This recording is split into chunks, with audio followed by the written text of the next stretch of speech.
Hey everyone, and welcome back to the show. Don Felix here, ready to dive into a topic that I know resonates with so many of us, especially in today's fast-paced world. You ever just wake up feeling off? Like your energy's just not quite there, or maybe you're stuck in a bit of a rut? Oh, absolutely, Dawn. Jane here, and I think we all have those days. It's like you're moving through molasses, you know? And that's exactly what we want to talk about today. How to raise your vibration. It sounds a little woo-woo to some people, but it's really quite grounded in simple, actionable steps. Totally, and let's clarify what we mean by raising your vibration. It's not about some mystical energy field, though there's certainly an energetic component to everything. We're really talking about elevating your overall state of being, your mood, your mental clarity, your physical energy, your emotional well-being. It's about feeling good, feeling aligned, and operating at your best. Exactly. Think of it like this. Everything, including us, is made of energy. And energy vibrates at different frequencies. When you're feeling down, stressed, anxious, or just generally low, you're operating at a lower vibrational frequency. When you're feeling joyful, grateful, loving, creative, you're at a higher frequency. It's that simple. And the beauty is, we have so much more control over this than we often realize. It's not just about what happens to you, but how you respond and how you choose to cultivate your inner world. So, where do we even begin when someone feels like they're in that low vibration state, Jane? My go-to, honestly, is always starting with the basics. And for me, that often means movement and nature. You can't tell me you've gone for a walk outside, especially in a park or by the water, and not felt even a tiny bit better. It's like an instant reset for your nervous system. Oh, 100%. There's something about just putting one foot in front of the other, getting some fresh air, feeling the sun, hearing the birds.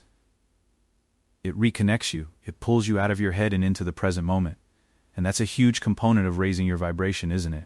Being present. Absolutely. Because often, when we're at a lower vibration, we're either dwelling on the past or worrying about the future. Being present, whether it's through a walk, meditation, or even just really focusing on what you're eating, snaps you back to where your power is right now. Another big one for me, related to that, is gratitude. Ah, gratitude. The ultimate vibe shifter. It's almost impossible to feel negative emotions like anger or fear when you're genuinely feeling grateful. It's like they can't coexist in the same space. Right? Even if things are tough, there's always something to be grateful for. A warm cup of coffee, the roof over your head, a kind word from a friend. Just pausing for a minute or two each day to list 3 things you're grateful for, it rewires your brain. It trains it to look for the good. It really does. I started doing that years ago, just a quick mental list before I even get out of bed. And it completely sets the tone for the day. Instead of immediately jumping into the to-do list or the worries, you start with abundance. And speaking of abundance, let's talk about what we put into our bodies. That's a huge one for vibration, wouldn't you say? Oh my goodness, yes. What you fuel your body with directly impacts your physical, mental, and emotional energy. Processed foods, excessive sugar, alcohol, they all bog you down. They create this sluggishness, both physically and mentally, that just drags your vibration down. Hydration is key too. So many of us are chronically dehydrated, and it affects everything from focus to mood. Absolutely. I mean, think about how you feel after eating a really greasy, heavy meal versus a fresh, vibrant salad. It's a noticeable difference, right? Your body just feels lighter, more energized, and that translates directly to how you think and feel. It's not just about dieting, it's about feeding your body foods that are alive and vibrant themselves. Exactly. And it's not about being perfect, but about making conscious choices. Opting for water over soda, an apple over a candy bar. Those small shifts accumulate and make a huge difference. What about the mental side of things, Dawn? Beyond gratitude, what else can we do to shift our mindset? Great question, Jane. This is where things like affirmations and positive self-talk come in.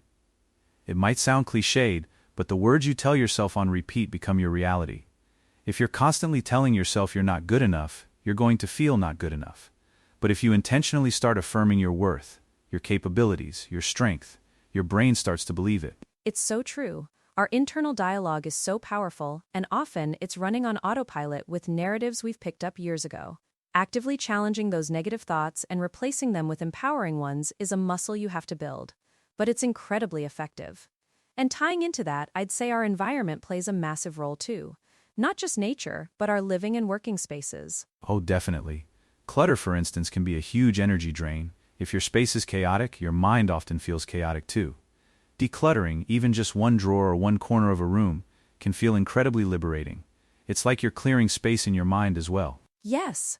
I just did a massive closet clean out last weekend, and I swear I felt lighter afterwards.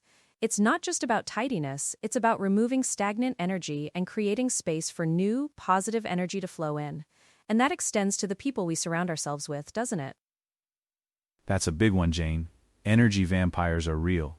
You know those people who just seem to suck the life out of you? While we can't always completely avoid certain individuals, we can set boundaries. We can limit our exposure, and most importantly, we can consciously choose to spend more time with people who uplift us, inspire us, and make us feel good. It's so crucial to protect your energy. Your vibe is your responsibility, and if someone consistently leaves you feeling drained, it's okay to create some distance. It's not selfish, it's self-preservation. What about creativity, Dawn? How does tapping into our creative side impact our vibration? Oh, creativity is a powerful one. When you're creating something, anything, whether it's writing, painting, playing music, cooking, gardening, building something, you're tapping into a flow state. You're fully present, you're expressing yourself, and you're channeling energy into something positive. It's incredibly fulfilling and naturally elevates your mood and sense of purpose. I find that even if you don't consider yourself creative, just doing something hands-on can be incredibly meditative and uplifting. Like baking bread or even just doodling, it allows your mind to relax and opens up space for new ideas and perspectives. It's like a mental vacation. Exactly. And speaking of mental relaxation, meditation and mindfulness practices are foundational. Even 5 minutes of focused breathing can dramatically shift your state. It's about consciously bringing yourself back to center, quieting the mental chatter, and observing your thoughts without judgment. That's probably the most direct way to raise your vibration in the moment, isn't it? Just pausing, taking a few deep breaths, and coming back to yourself. It's like pressing a reset button. And you don't need to sit for an hour, even a minute can make a difference. Absolutely. It's all about consistency, not intensity. Little daily habits add up. So we've talked about movement, nature, gratitude, diet, hydration, positive self-talk, decluttering, setting boundaries, creativity, and mindfulness. That's a pretty comprehensive toolkit. It really is. And the beauty is, you don't have to do all of them all at once. Start small, pick 1 or 2 things that resonate with you right now. Maybe it's just committing to drinking more water, or taking a 15-minute walk every day. Or maybe it's just spending a few minutes writing down what you're grateful for. Yeah, don't overwhelm yourself. The goal here is to feel better, not to add more stress. So experiment, see what works for you. Notice how you feel after implementing one of these practices. Does it make a difference? Chances are, it will. And remember, it's not about being high vibe all the time. We're human, we're going to have off days. The point isn't to suppress negative emotions, but to acknowledge them and then have the tools to gently guide yourself back to a more positive, empowered state. It's about resilience and self-awareness. That's such an important distinction, Jane. It's not about toxic positivity. It's about self-care and consciously choosing to nurture your inner world. Because when your vibration is higher, you're not just feeling better, you're also more resilient, more creative, more open to opportunities, and more connected to those around you. It's like a ripple effect. When you raise your own vibration, you naturally start to positively impact the people and situations around you. You attract more of what you put out there. It's a beautiful cycle. Couldn't agree more. So our challenge to you listeners is this. Pick one thing from today's conversation, just one, and try to incorporate it into your day for the next week. See what shifts, notice how you feel. We'd love to hear about your experiences too. Yes, share your vibe hacks with us. Because honestly, the journey to raising your vibration is continuous and it's a deeply personal one, but it's also incredibly rewarding. Thank you so much for joining us today, Dawn. This has been a really uplifting conversation. My pleasure, Jane, as always. And to everyone listening, remember, you have the power to shift your energy, to choose joy, and to cultivate a life that truly lights you up.